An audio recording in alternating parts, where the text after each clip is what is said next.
Go look at the door of your refrigerator. Right now, in your head, if you don't want to get up, there's a bottle of ranch in there. Probably a bottle of Italian too, half full, from some salad you meant to make. There's coffee creamer. Maybe a carton of broth you opened for a recipe. Down in the pantry, there's a box of pancake mix and a little paper packet of taco seasoning. Add that up sometime. That's $40, $50 of stuff sitting there. And almost every bit of it is flour, salt, oil, vinegar, and water, mixed by a machine in another state and shipped to you in a plastic bottle you're going to throw away. I'm not talking about fancy cooking. I don't have time for fancy cooking, and neither do you. I'm talking about 10 things sitting in your kitchen right now that cost pennies to put together, most of them in less time than it takes to find your keys and drive to the store. 10 of them, counting down. Number 1 is the one that saves me the most money every single year, and it's the one people are most scared of, and they shouldn't be. Let's go. Number 10, breadcrumbs and croutons. A canister of seasoned breadcrumbs runs $3 or $4. A bag of croutons, the same. And what's in it is old bread. That's it. That's the whole product. They took the thing you throw away and sold it back to you with a label on it. Keep a bag in your freezer. Heels, the end of a loaf that's gone stiff, the hamburger bun nobody ate. It all goes in that bag. When it's full, you've got 2 choices. For crumbs, spread the bread on a sheet pan and put it in a low oven, 250 or so, until it's dry all the way through and snaps when you bend it. Then crush it. Food processor if you've got one, or put it in a bag and go at it with a rolling pin, which is more satisfying anyway. Season it or don't. Garlic powder, a little dried parsley, salt. For croutons, cut the bread in cubes. Toss it with oil and salt and whatever powdered seasoning you like. 400 degrees for about 12 minutes. Shake the pan halfway. Watch them at the end. They go from golden to gone in about 90 seconds. Crumbs keep in a jar for months. Croutons, about a week, though they never last that long in my house. Number 9, salad dressing. $4, $5 a bottle now. And the first ingredient is water or soybean oil, and the last 9 are things you can't say out loud. Here's a vinaigrette. Get a jar with a lid. 3 parts oil, 1 part vinegar, a spoonful of mustard, salt, pepper. Put the lid on and shake it till it goes creamy. That's it. That's the whole thing. 90 seconds and you've made something better than what's in that bottle. And you know it, because you've tasted both. The mustard's the trick, by the way. It's what keeps the oil and vinegar holding hands instead of separating in the bowl. Skip it, and you'll be shaking that jar every 30 seconds.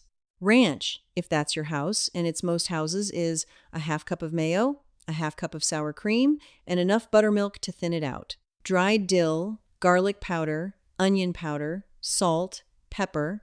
Let it sit an hour in the fridge before you decide it needs anything, because those dried herbs need time to wake up.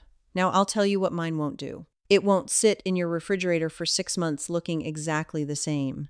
Mine's good about a week, 10 days. The store bottle lasts forever because they put things in it to make it last forever.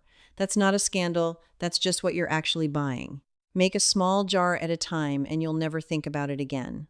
By the way, methods like these, the little ones that add up, I put every one of them I use in a book. Everything I do to run this house on, next to nothing, written down in one place. It's on my website, links right below the video. Go grab it if you want it. I won't bring it up again. Number 8, pancake and biscuit mix. That yellow box is $5 or $6, and I want you to hear what's in it. Flour, baking powder, salt, a fat of some kind. That's the product. You are paying $6 for somebody to stir flour for you. Make your own and keep it in a big jar.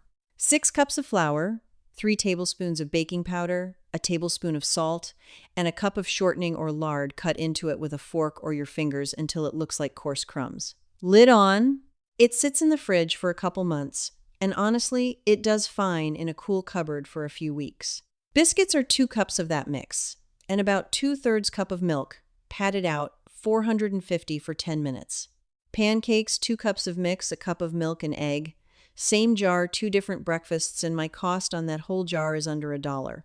If you don't want to mess with cutting fat in, leave it out. Flour, baking powder, salt in the jar, and add your oil or melted butter when you mix. Keeps even longer that way. Number 7, coffee creamer. This one's personal because I drink a lot of coffee. Those bottles are $5. They last about 8 days. And if you read the side of one, the top of the list is water, sugar, and oil. There's usually no cream in the coffee creamer. Sit with that a second. Here's mine, and it takes 2 minutes. 1 can of sweetened condensed milk, a cup and a half of milk or half and half, a good splash of vanilla. Shake it in a jar. Done. That's your sweet vanilla creamer, and it costs about 1/3 of what the bottle does and tastes like actual dairy. Want the flavored kinds? Cocoa powder and a little more vanilla makes the chocolate one. A couple cinnamon sticks left in the jar overnight, then fished out, makes the cinnamon one. Strong brewed pumpkin spice, caramel, whatever you're chasing, it's all just sugar, dairy, and a flavor, and you can add any flavor you want. Mine keeps about a week and a half in the fridge, and it separates a little, so shake it. That's the trade. 2 minutes of your life against $5 a week, which is $260 a year, which is a car payment for a lot of folks. Number 6. The seasoning packets. Taco seasoning, ranch mix, chili mix, onion soup mix. $1.50 a piece and rising, and if you've got a family, you're buying 2 or 3 a week. Turn one of those packets over. It's salt, cornstarch, and a little chili powder. The cornstarch is there to thicken the water you add so it looks like sauce. You're paying $1.50 for salt and cornstarch in a paper envelope. My taco seasoning, for a pound of meat, a tablespoon of chili powder, a teaspoon and a half of cumin, a teaspoon each of paprika, garlic powder, and onion powder, a half teaspoon of oregano, a teaspoon of salt, and a pinch of red pepper if your people like heat. Add a teaspoon of cornstarch and a half cup of water at the end if you want it saucy. Mix up 8 batches at once and put it in a jar and label it, because I promise you will not remember. Onion soup mix, for the pot roast crowd, is dried minced onion, beef bouillon, onion powder, a little celery seed, and pepper. That's the whole envelope. Now, here's the part that makes this actually work. Don't buy your spices in those little glass jars at the front of the aisle. That's the most expensive food in the entire store by weight. Buy them in bags, the Mexican aisle, the international aisle, the bulk bin, the dollar store. Same cumin. 1/4 of the price, sometimes 1/10. Dump it in a jar at home and nobody will ever know. Number 5, cold brew coffee. $5 for a little bottle of it.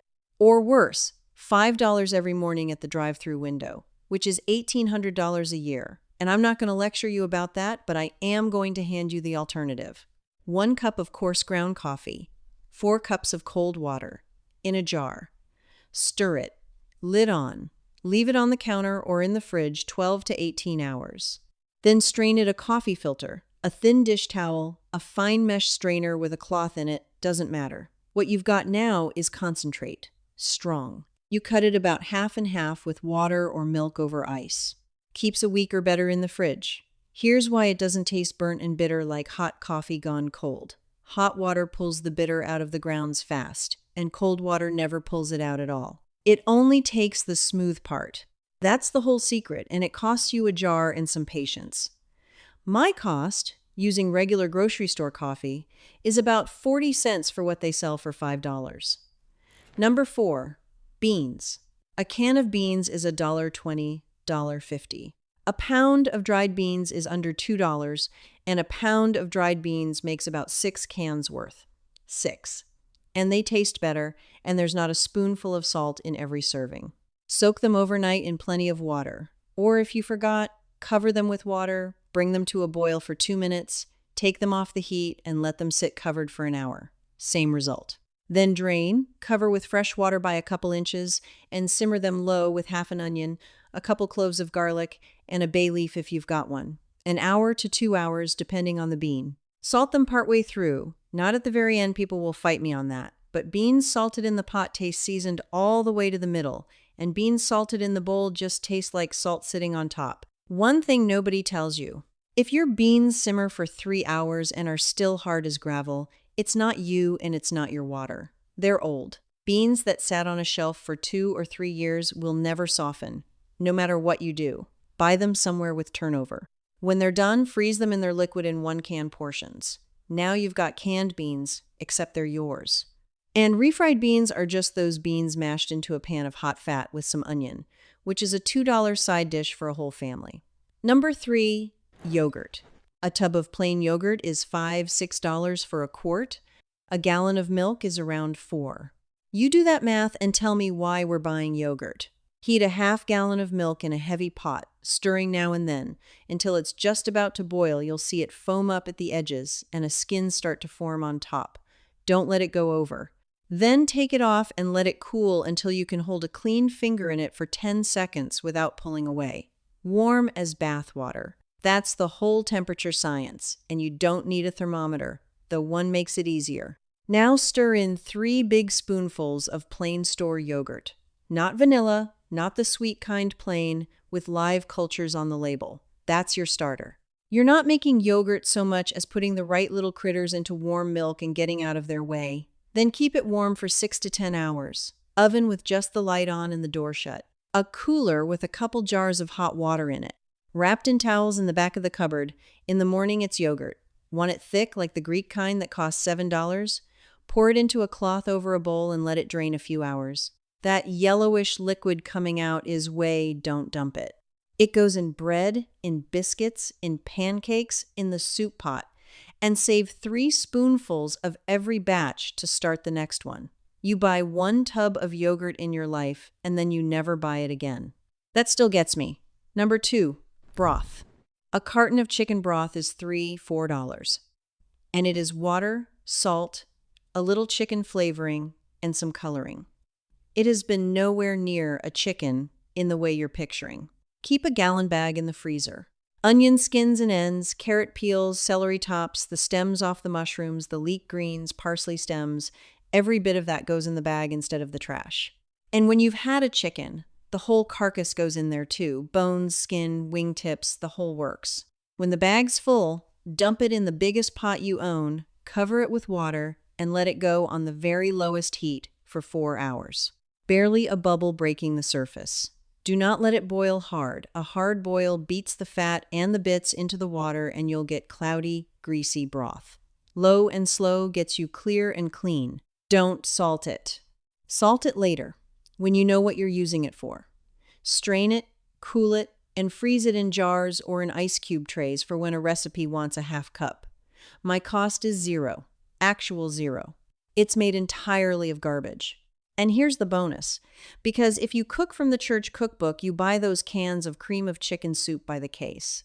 Melt 3 tablespoons of butter, stir in 3 tablespoons of flour, cook it a minute so it doesn't taste like paste. Then whisk in a cup of your broth and a half cup of milk. Salt, pepper. That's a can of condensed soup. 5 minutes, about 20 cents, and it doesn't have the sodium of a salt lick, all right? Before I give you number 1, if this is the kind of thing you want more of, the plain, no-nonsense sort that actually keeps money in your pocket, hit subscribe. That's all. Let's get to it. Number 1, bread. A decent loaf is $5 now. The cheap stuff is $2.50 and tastes like a sponge. And bread is flour, water, salt, and yeast, and my loaf costs about 50 cents. Now, everybody thinks bread is hard. It's not hard. It's just slow. And slow is not the same as hard. 4 cups of flour, a teaspoon and a half of salt, a half teaspoon of yeast. Yes, a half. That's not a mistake. 2 cups of water. Stir it with a spoon until there's no dry flour left. It'll look like a shaggy mess, and you'll think you did it wrong. You didn't. Cover the bowl and walk away for 12 to 18 hours. That's the whole trick. Time does the kneading for you. Give a dough that long and it develops all on its own while you're asleep. Which is why we're only using a half teaspoon of yeast. A lot of yeast works fast and tastes like nothing. A little yeast works slow and tastes like bread. Next day, tip it out onto a floured counter, fold it over on itself a few times into a rough ball, let it rest half an hour. Meanwhile, put a heavy pot with a lid, a Dutch oven, a big enameled pot in the oven, and get it to 450. Drop the dough in the hot pot, lid on, 30 minutes. Lid off. Another 15 until it's dark gold. The lid matters. It traps the steam coming off the dough, and that steam is what gives you a real crust instead of a dull, dry one. It's a $100 bakery oven for free. Honest word, this loaf will not stay soft in a plastic bag for 6 days. That's what all those extra ingredients on the store label are for. Mine's perfect for 2 days, good toasted for 2 more. And after that, it's croutons, which is where we started. And now you see why I keep that bag in the freezer. So, 10 things. Now, let's talk about why nobody told you. Walk the middle aisles of any grocery store and look at what's actually being sold. Mixes, packets, bottles. Not food, exactly flour and salt and water that's been mixed for you and put in packaging. The wheat in that pancake box costs them almost nothing. The box, the printing, the shelf space, the commercial, that's the cost. And that's where the margin is too. There is no money in selling you a 5-pound bag of flour. There's real money in selling you that same flour, stirred, in a box. And the way it's sold to you is convenience, time. You're busy, you've got kids, you don't have time to make dressing. Except making dressing takes 90 seconds, and you spend more than that hunting for the bottle behind the pickles. It was never really about your time. It was about you not knowing it was 90 seconds. There's no meeting where they decided this. There doesn't need to be. It's just that a thing you run out of every 8 days is a wonderful business, and a jar you fill yourself is no business at all. Nobody's ever going to run an ad for a bag of dried beans. So here's your one thing this week. Not all 10, one. Tonight, get a jar. 3 parts oil, 1 part vinegar, a spoon of mustard, salt, pepper. Shake it, put it on your salad. That's it. Once you've tasted that against the bottle, the other 9 stop feeling like work and start feeling like common sense. Then tell me down in the comments which one of these do you already make? And which one's the thing you keep buying even though you know better? Mine was creamer for about 4 years. So I'm not judging anybody. If there's one I missed, put it down there too. I get some of my best ideas from you all, and I read every last one. Next time, I'm going to show you the 11 things I keep in my pantry so that I'm never stuck making a store run at 6 o'clock on a Tuesday.